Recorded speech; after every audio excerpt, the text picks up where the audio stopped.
So let's continue on with my Genesis series. We're up to chapter 21, the birth of Isaac. So we'll just go straight into it. This one is a little bit of a long one, so we'll get into it. Bear with me.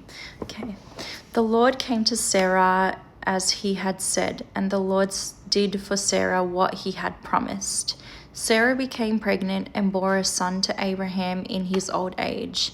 At the appointed time God had told him, Abraham named his son who was born to him, the one Sarah bore to him, Isaac.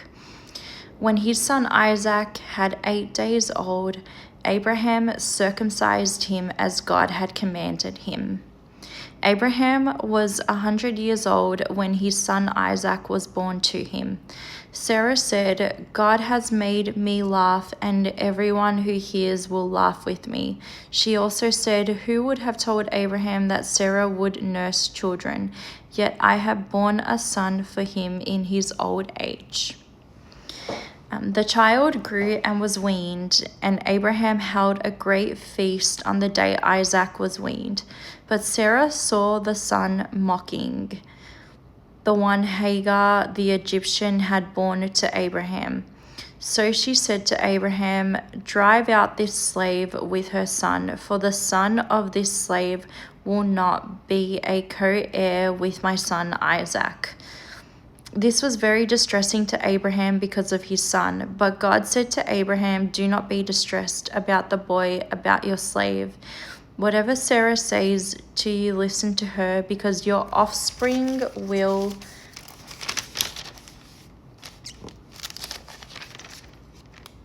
be traced through Isaac, and I will also make a nation of the slave's son, because he is your offspring.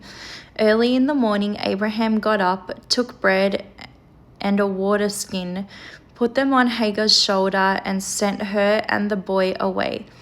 She left and wandered in the wilderness for Beersheba. When the water in the skin was gone, she left the boy under one of the bushes and went and sat at a distance about a bow shot away. For she said, I can't bear to watch the boy die. While she sat at a distance, she wept loudly.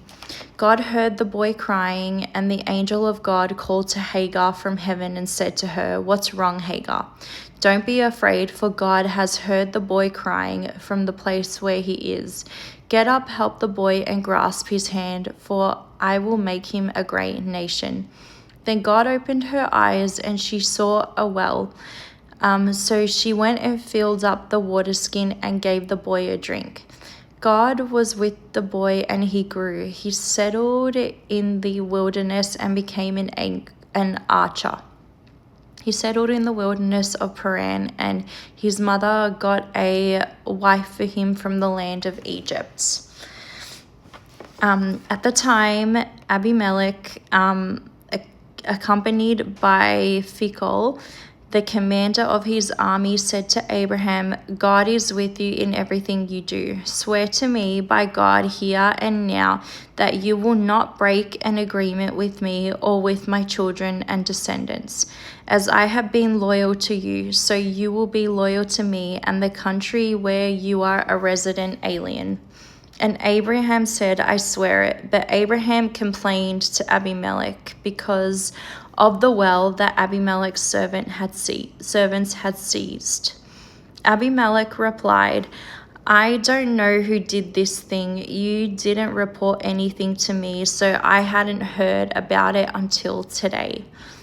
Abraham took flocks and herds and gave them to Abimelech, and the two of them made a covenant. Abraham separated 7 ewe lambs from the flock, and Abimelech said to Abraham, why have you separated these 7 ewe lambs? He replied, you are to accept the 7 ewe lambs from me, so that this act will serve as my witness that I dug this well. Therefore, that place was called Beersheba, because it was there that the two of them swore an oath. After they made a covenant at Beersheba, Abimelech and Phicol, the commander of his army, left and returned to the land of the Philistines. Abraham planted a tamarisk tree in Beersheba, and there he called on the name of the Lord, the everlasting God. And Abraham lived as an alien in the land of the Philistines for many days. So a lot happens in that chapter. We have the birth of Isaac, Hagar and Ishmael sent away, and then we have Abraham's covenant with Abimelech. But the one thing that stood out to me was that I'm glad that God, said it's okay to Abraham, send Isaac away, for I will make a nation of him because he is your offspring. So in that way, God is faithful, and sometimes it's hard, but we need to learn to trust him. So yeah, thank you all for listening to this video.